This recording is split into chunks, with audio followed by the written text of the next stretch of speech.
ಎಲ್ರಿಗೂ ನಮಸ್ಕಾರ. ನಿಮಗೆ ಸ್ವೀಟ್ ತಿನ್ನಬೇಕು ಅನ್ನಿಸ್ತಾ ಇದೆಯಾ? ಸೊ ಆರೋಗ್ಯಕರವಾದಂಥ ಸ್ವೀಟು ಕ್ಯಾರೆಟ್ ಬರ್ಫಿ ಅಥವಾ ಕ್ಯಾರೆಟ್ ಮಿಠಾಯಿ ಅಂತಲೂ ಕರಿಬೋದು. ಹೇಗೆ ಮಾಡೋದು ಅಂತ ನೋಡ್ಕೊಳ್ಳಿ. ತುಂಬಾ ಸಿಂಪಲ್ ಆಗಿದೆ ಇದು. ಸೊ ಕಮ್ಮಿ ಸಾಮಗ್ರಿಗಳನ್ನು ಬಳಸಿಬಿಟ್ಟು ಮಾಡಿರುವಂತಾಗಿದೆ. ಸೊ ನೋಡಿ, ಬೆಲ್ಲ ತಿನ್ನೋದ್ರಿಂದ ರಕ್ತ ಶುದ್ಧಿ ಆಗುತ್ತೆ ಮತ್ತು ಕ್ಯಾರೆಟ್ ತಿನ್ನೋದ್ರಿಂದ ಸಹ ರಕ್ತ ಶುದ್ಧಿ ಆಗುತ್ತೆ. ಸೊ ಇದು ಆರೋಗ್ಯಕರವಾದಂತಹ ರೆಸಿಪಿಯಾಗಿದೆ. ಸೊ ಯಾರನ್ನ ಚೆನ್ನಾಗಿ ನೋಡ್ತಾ ಇದ್ದೆ ದಯವಿಟ್ಟು ವಿಡಿಯೋನ ಸ್ಕಿಪ್ ಮಾಡದೆ ಎಂಡ್ವರೆಗೂ ನೋಡಿ. ಇಷ್ಟ ಆದರೆ ಲೈಕ್ ಮತ್ತು ಸಬ್ಸ್ಕ್ರೈಬ್ ಮಾಡ್ಕೊಳ್ಳಿ. ಆನ್ ಮಾಡಿಬಿಟ್ಟು ನಾನು ಒಂದು ಕಡಾಯಿ ಇಟ್ಕೊಂಡಿದ್ದೀನಿ. ಟೇಬಲ್ ಸ್ಪೂನಷ್ಟು ತುಪ್ಪ ಹಾಕೊತಾ ಇದ್ದೀನಿ. ಈ ತುಪ್ಪಕ್ಕೆ ನೀವು ಕ್ಯಾರೆಟ್ ತುರಿ ಹಾಕಿಬಿಟ್ಟು ಈ ಥರ ಫ್ರೈ ಮಾಡ್ಕೊಳ್ಳಿ. ಹಸಿ ವಾಸನೆ ಹೋಗುವವರೆಗೂ ಚೆನ್ನಾಗಿ ನೀವು ಹುರ್ಕೋಬೇಕು.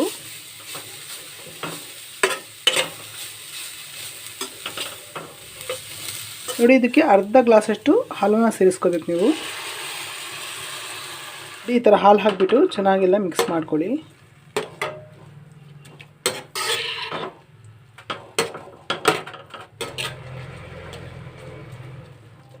ಹಾಲನ್ನು ಈ ಥರ ಹಾಕಿಬಿಟ್ಟು ನೀವು 5 ರಿಂದ 10 ನಿಮಿಷಗಳ ಕಾಲ ಚೆನ್ನಾಗಿ ಬೇಯಿಸ್ಕೋಬೇಕು ಇದನ್ನ. ಸೊ ನೀವು ಈ ಥರ ಪ್ಲೇಟ್ ಮುಚ್ಚಿಬಿಟ್ಟು ಬೇಯಿಸ್ಕೋಬೇಕು. ಒಂದು 2 ಅಚ್ಚು ಬೆಲ್ಲ ತೊಗೊಂಡಿದ್ದೀನಿ. ಅದಕ್ಕೆ ನಾನು ಒಂದು ಅರ್ಧ ಲೋಟದಷ್ಟು ನೀರನ್ನ ಸೇರಿಸ್ಕೊತಾ ಇದ್ದೀನಿ. ನೀರು ಸೇರಿಸ್ಕೊಂಡ್ಬಿಟ್ಟು ನೀವು ಪಾಕ ಮಾಡ್ಕೋಬೇಕು. ಇಷ್ಟು ಬಂದರೆ ಸಾಕು. ನೀವು ಸ್ಟವ್ನ ಆಫ್ ಮಾಡಿಬಿಡಿ. ನೋಡಿ,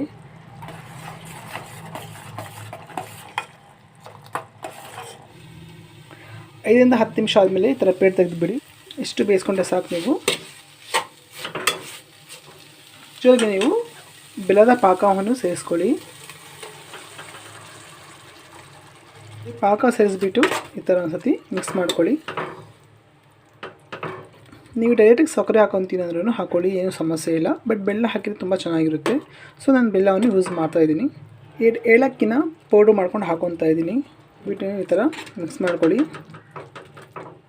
ಈ ಟೆಕ್ಸ್ಚರ್ ತುಂಬಾ ನೀರಾಗಿರುತ್ತೆ ನೋಡಿ ಈ ಥರ. ಸೊ ಸ್ವಲ್ಪ ಗಟ್ಟಿ ಮಾಡ್ಕೋಬೇಕು. ಪ್ಲೇಟ್ ಮುಚ್ಚಿಬಿಟ್ಟು ನೀವು ಮತ್ತೆ 5 ರಿಂದ 10 ನಿಮಿಷ ಬೇಯಿಸ್ಕೋಬೇಕು. 5 ರಿಂದ 10 ನಿಮಿಷ ಆದಮೇಲೆ ಈ ಥರ ಪ್ಲೇಟು ತೆಗೆದುಬಿಡಿ. ನೋಡಿ, ಪ್ಲೇಟ್ ತೆಗೆದುಬಿಟ್ಟು ಈ ಥರ ಮಿಕ್ಸ್ ಮಾಡ್ಕೋಬೇಕು. ನೋಡಿ, ಈ ಥರ ತಿರ್ಸ್ಕೊಳ್ತಾ ಇರಿ. ನೀವು ತುಂಬ ಚೆನ್ನಾಗಿ ಬರ್ತಿದೆ ಟೇಸ್ಟ್. ಒಮ್ಮೆ ನೀವು ಈ ಥರ ಟ್ರೈ ಮಾಡಿ. ನಾನು ಮಾಡುವಂತಹ ಪ್ರೊಸೀಜರಲ್ಲಿ ಮಾಡಿ.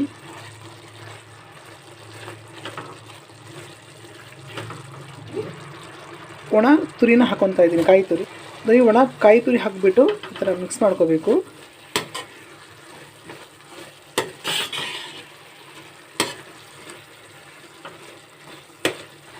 ನೋಡಿ, ಈ ಟೈಮ್ನಲ್ಲಿ ನೀವು ಕೈ ಬಿಡದೆ ತಿರ್ಸ್ಕೋಬೇಕು. ಇನ್ ಕೇಸ್ ಕೈ ಬಿಟ್ಬಿಟ್ರೆ ತಳ ಹತ್ಕೊಬಿಡುತ್ತೆ.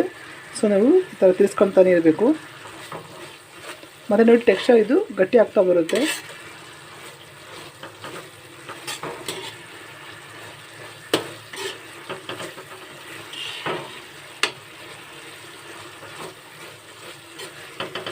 ಒಂದು 5 ರಿಂದ 6 ನಿಮಿಷಗಳ ಕಾಲ ನೀವು ಈ ಥರ ತಿರ್ಸ್ಕೊತಾನೆ ಇರಬೇಕು.